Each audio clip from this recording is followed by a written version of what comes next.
I'm back for the number 4 and number 24 nga problem. So ang number 24 nga problem is find all menu items that have not been ordered in the last 3 months. So di na ako dudugayan no. Sa akong mo na siya akong SQL code.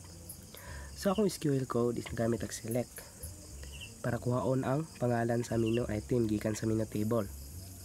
Dayon in description, menu description nana kuhaon ang description sa menu item. Tapos apil na po ang kuhaon ang category sa menu item o appetizer dessert nana. So na po tay from. Ang from menu ay ang from is katong gikuan po ang menu. Primary table nga nag-hold sa mga menu items. So during restaurant menu menu details from the on na tapos gi-connect ang menu o restaurant menu details table para makita ang menu items per store na to. So left join. Gamit og left join orders RMD restaurant menu details ID equals restaurant menu details ID. I-connect nato ni ang restaurant menu details sa orders table aron malink ang mga items sa orders. So ang left join is igamit para ma-include ang menu items bisan wala sila'y matching record sa orders.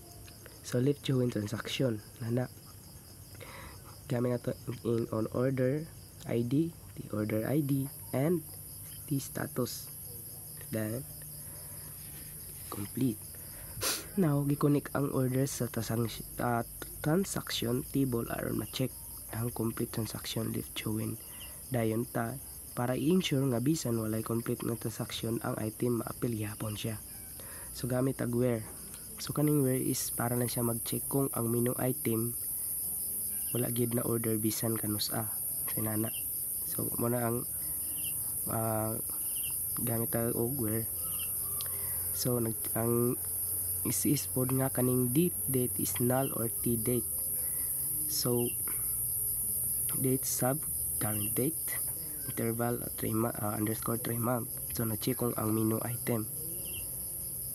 Tapos the date is null.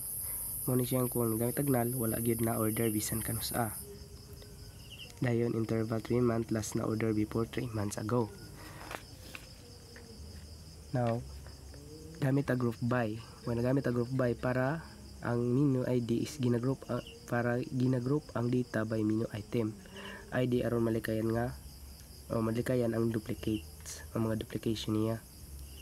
So example yung scenario ta. So kung ang menu natay menu item 1 o menu item 2 or tawagon nato og menu item A or menu item B. Last na order 6 months ago, pasok siya sa result kay wala na order in the last 3 months ang menu item A. Then ang menu item B wala gid na order bisan kanus pasok gyapon kay the date is null.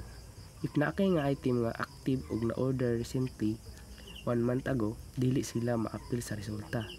So mo na siya. So kung i-practical use na to siya, ang pwede magamit para ma-identify ang low performing menu items. Pwede kini gamiton para maghimo og business decision sama sa pag-improve sa mga menu items or pag-remove sa mga dili na order. So mo na siya. So, pagkita na ko ninyo ang iyang output sa SQL code. So, muna siya. Actually guys, dali ra siya. Pero, nakikalibog gamay. Complete. Ano siya? Kung i-explain ganina.